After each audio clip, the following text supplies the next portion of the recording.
രാജ്യത്തിന്റെ ഭരണാധികാരികൾ, അത് മുഖ്യമന്ത്രിയാകട്ടെ, പ്രധാനമന്ത്രിയാകട്ടെ, പ്രസിഡന്റ് ആകട്ടെ, ഗവർണറാകട്ടെ, ഇതൊക്കെ നമ്മുടെ രാജ്യത്തിന്റെയും ദേശത്തിന്റെയും പൊതുതലവന്മാരാണ്. അവർ രാജ്യത്തിന്റെ വിവിധ ആവശ്യങ്ങൾക്കും ജനങ്ങളുടെ വിവിധ ആവശ്യങ്ങൾക്കുമായി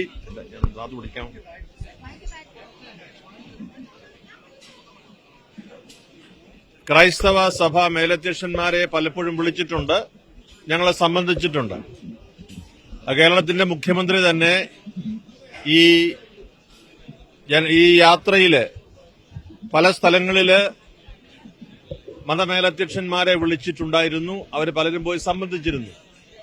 പ്രധാനമന്ത്രി ക്രിസ്മസ് ദിനത്തില് ക്രൈസ്തവ മേലധ്യക്ഷന്മാരെ വിളിച്ച് അതില് ഏതാനും മേലധ്യക്ഷന്മാരെ സംബന്ധിച്ചതിനെക്കുറിച്ച് കേരളത്തിന്റെ സാംസ്കാരിക വകുപ്പ് മന്ത്രി നിരുത്തരവാദിത്വപരമായ ഒരു പ്രസ്താവന നടത്തി എന്നത് ഞങ്ങളെ എല്ലാവരെയും ഏറെ വേദനിപ്പിക്കുന്നു. അത്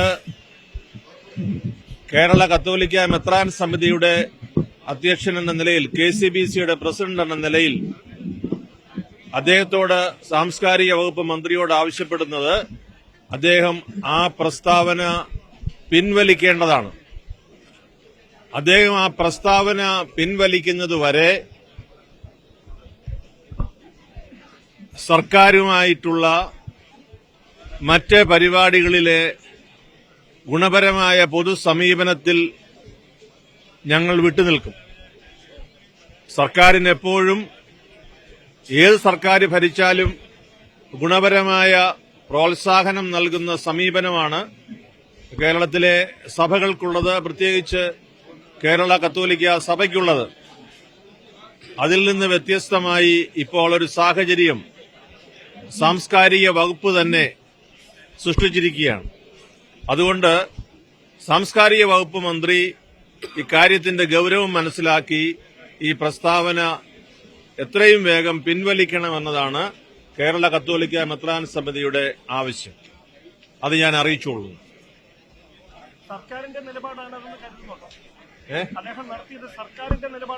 സർക്കാരിന്റെ നിലപാടാണോ അല്ലയോ എന്ന് അദ്ദേഹം തന്നെയാണ് വെളിപ്പെടുത്തേണ്ടത്. ഞങ്ങൾ കേട്ടത് സാംസ്കാരിക വകുപ്പ് മന്ത്രിയുടെ വാക്കാണ്. അത് ആരുടേതാണ് എന്ന് വെളിപ്പെടുത്തേണ്ടത് അദ്ദേഹത്തിന്റെ ചുമതലയാണ്.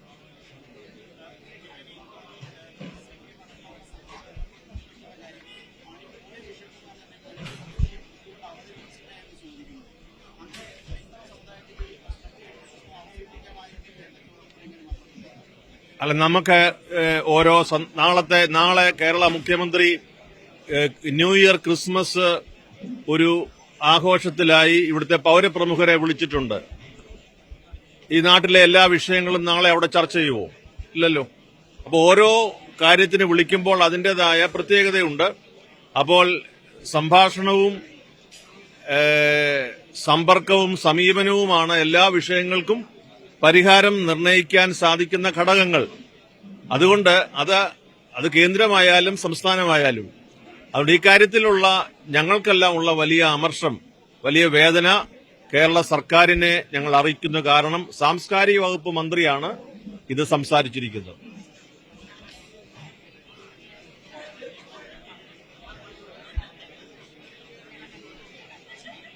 നാളെ ഇനിയും കുറച്ച് മണിക്കൂർ കൂടില്ലേ? എല്ലാവർക്കും നന്ദി.